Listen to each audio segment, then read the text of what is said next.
Berdosakah isteri curi duit suami kalau suami kedekut dan berkira? Ada juga seko lagu tu. Dengar baik-baik. Apa makna mencuri? Akhzu malil ghairi khafiyatan bi ghairi idnih. Mengambil harta orang lain dalam keadaan diam, tidak dengan izin. Jadi apakah hukum mencuri? Haram. Melainkan dua jenis curi yang tidak haram. Dua jenis curi yang tak haram. Lain haram. Toki curi harta cucu, haram. Abang curi duit kakak, haram. Ayah curi duit mak, haram. Menantu curi duit mertua, haram. Kawan rapik curi sama-sama kapik, haram juga.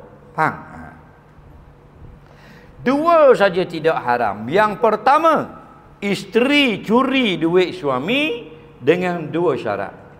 Nak beli keperluan rumah. Yang kedua, suami kedekut.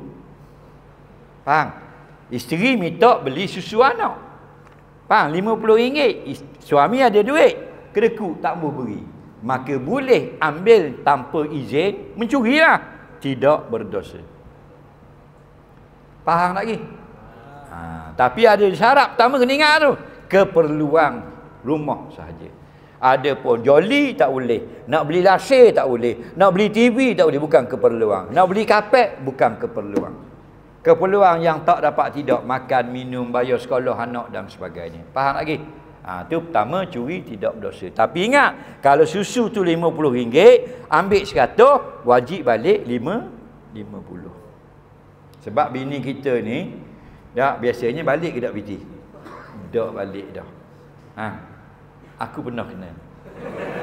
Nak beli meto RM5, kita seluk kocek ada harga 100, 300. Ada surah mana orang beri. Jadi wis 100. Patut balik ke apa? 95 tau. 7 tahun tak balik lagi. Faham? Ada guna gitu. Halal lah bini kita. Betul tak? Dia banyak. Kita kena tasamuh. Hidup berumah tangga ni tasamuh. Bukan berumah tangga. Ngadik-beradik pun kawan-kawan. Banyakkan halalkan. Bila kita banyak halalkan, Allah akan maafkan banyak salah kita dalam hidup kita. Kan kita hidup banyak salah. Betul tak? Ni bini pinjam RM50, minta bodoh lagi. Lagi minta apa bini mu? Dia beranak-anak kita mujur dah. Betul tak? Dah curi duit saya tak? Memang tak. Memang kopang ni memang suka curi. Nampak? Biasa tu. Kena terima lah tu. Tapi jasa dia besar pada tu lagi. Mana? Dia melahirkan anak kita.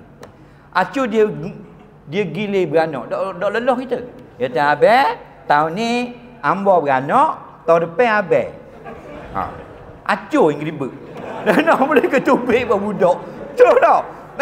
Mampu kerah kita. Itu satu. Curi harta suami, nak beli benda yang perlu, selepas minta dahulu, tak beri. Kalau tak minta, dia akan curi lalu tak boleh. Okey. Yang kedua, harta kita sendiri. Tidak haram. Okey. PT kita RM10,000, terbola sapu, ikat getah, kuci lalaci, tutup gerobak, tutup ikut dapur, kunci pintu dapur, ambil tangga, khobek mula ikut tikar, pecah tikar, masuk dalam bilik kita mula, kita pecah gerobak sendiri, ambil PT tadi. Halal ke haram? Tak. Bodoh namanya. Nampak tak? Soalan seterusnya.